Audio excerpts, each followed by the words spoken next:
وانيروت السلام عليكم ورحمة الله وبركاته. زكاة الفطرين أنيو رتي واجبة أنيو تكنما أنيو فكنما أنيو تكنا أكما كان اللي أمام تكنما يوم أكم حكم نساء واجبة مو سنة جتشو ربنا إن شاء الله تعالى دقيقاتي كوكيست صدقان وكا زكاة الفطرين واجبة أكما حديثة ابن عمر كيستي فرض علينا رسول الله صلى الله عليه وسلم صدقة الفطر ساعة من تمر أو حديث نيرادا صدقان فطري دا ساعي توكو تمر راست وانيا تمرة درقما جچون دربه واجبة eenyurratti waajiba dhiiraa fi durbarratti xiqqaaf guddaarratti birmaduuf garbicharratti eenyuun namummaadhuma qabataanan nama hundarrattu waajiba jechuudha.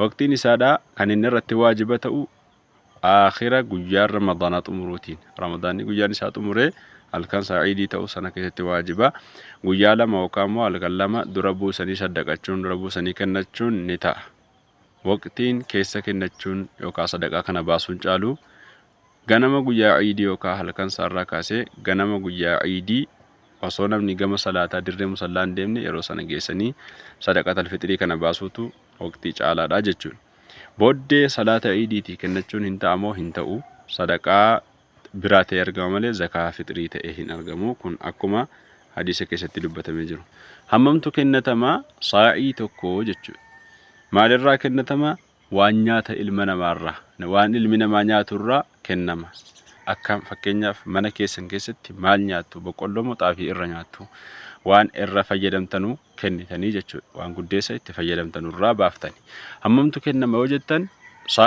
صاعي توكو جتشوني 4 أمداد مدي أفري أكا كيلو تيو ديبو غراما كيلو لما في ولا كوانا كسي كيلو لما في ولا كاوكا كيلو سدي هكا كيلو سدي وانا كسي تي جتشون كوبايا تيو ديبو فكينيا في كوبايا كبيا كينياتي كوبايا سديتي أكا كوبايا كوداني وانا كسي كيستا kanaaf kanarraa baafama hammi baafamu tilmaamni isaallee haga kanaa jechuudha.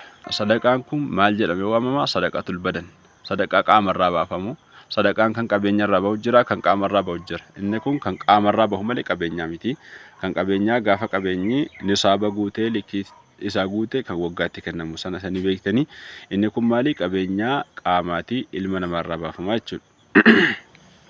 Namni ammas kan kennuun irratti waajiba ta'u nama qabu nyaata guyyaa ciidaa sanaa fi nyaata halkan isaadha waan ittiin buluu fi waan ittiin oolu ammallee waan beetasabni isaa nyaata isarra gaafatan yookaan isarra barbaadanu nyaatanii bulanuu fi nyaatanii oolanu qabaachuun dirqama sana booda irratti waajiba ta'a jechuudha yookaan hin qabne inni nu warra fudhatu raayyi hikmaan inni kennamuuf yookaan immoo faayidaan inni kennamuuf maal jennaan tu'matan lil masaakiin nyaata miskiinotaati jedhan guyyaa ciidaa sana ciidini akka hundaaf wal qixxaatu miskiinnis nyaatee dhugee uffatee akka ajaa'ibaatti akka jiraatuudhaaf kanaaf kennama inni lammaffaan waxuhratan lissaa'im nama soome kana sooma isaa akka qulqulleessuudhaa fi soomni isaa kun kijibaa fi rafata adda addaa waan adda addaa of keessaa yoo haasaa keessatti arrabaan dogoggora ta'e kanallee akka irraa ofirraa dhiqee sooma isaa kana guutuu taasifatu fayyada jechuudha.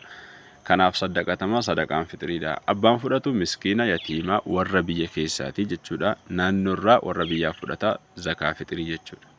Abbaan ofirraa baafachuu qaba. Abbaan danda'e ofirraa baasuu qaba. Yoo ofirraa baasuu hin dandeenye abbaan haqqiin isarra jiru yookaan immoo nyaachisuun isaa obaasuun isarra jiru irraa baasuu qaba. Fakkeenyaaf abbaan ilmaan isaa ijoollee irraa daa'imarraa jechuudha baasuu qaba. Akkuma kana haadha manaa isaa irraallee yoo baase rakkoon qabu jechuudha. Gaafa jarri baafachuu hin dandeenye ismatu irraa baasa.